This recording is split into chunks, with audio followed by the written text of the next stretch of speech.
The Buckeye ISA program is a program that provides families in low-income areas with children under the age of 8 with all of the training resources and material resources that they need to grow their own food. And with the surplus produce that they grow, this program offers the opportunity for Ohio State University to buy any surplus produce, hence the name Institution Supported Agriculture.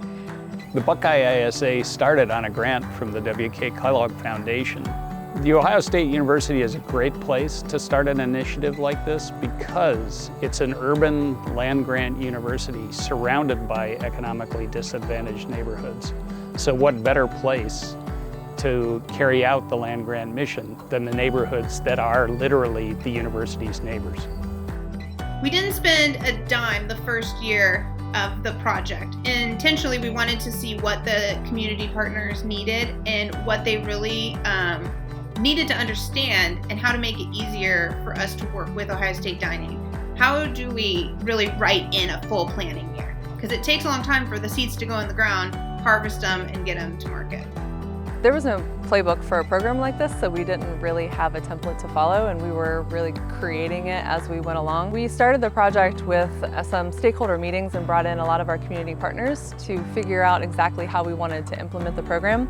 And we found that the best way really to form those community partnerships and work within the communities was to partner with existing organizations that already had relationships with the families that we wanted to recruit to be a part of the program. They refer to us as community liaisons.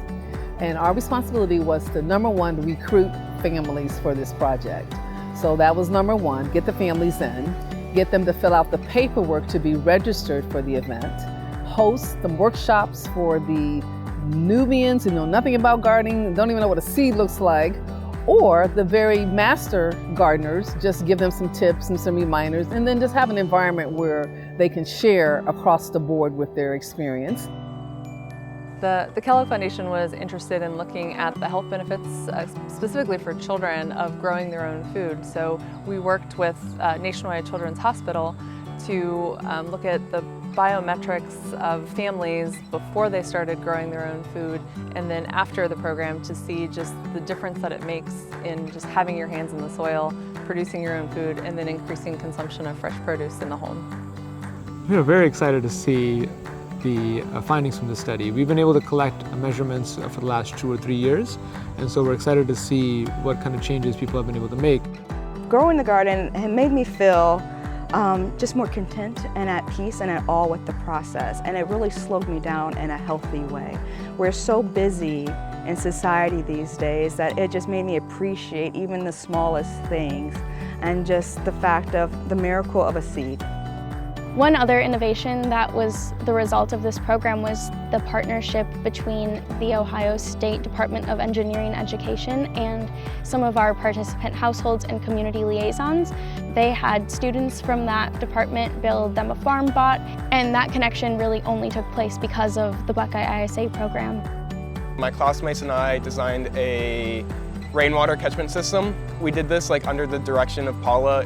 One thing they wanted is they were losing their water source. So we wanted to give them a way where they could use what they already have to provide an alternative water source and just keep that water from running off.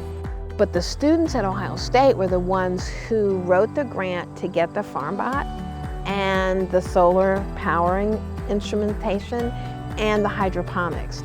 And so that piece, along with just being here, their engagement in this space and their engagement with the children who come to this space is really priceless. It's really priceless. I think having this garden here is very instrumental in uplifting this community that is very much in transformation, a place where we can come and we can grow, cook, eat, and conversate together, and helping people to move past those barriers and to tear down some of the negative paradigms that exist.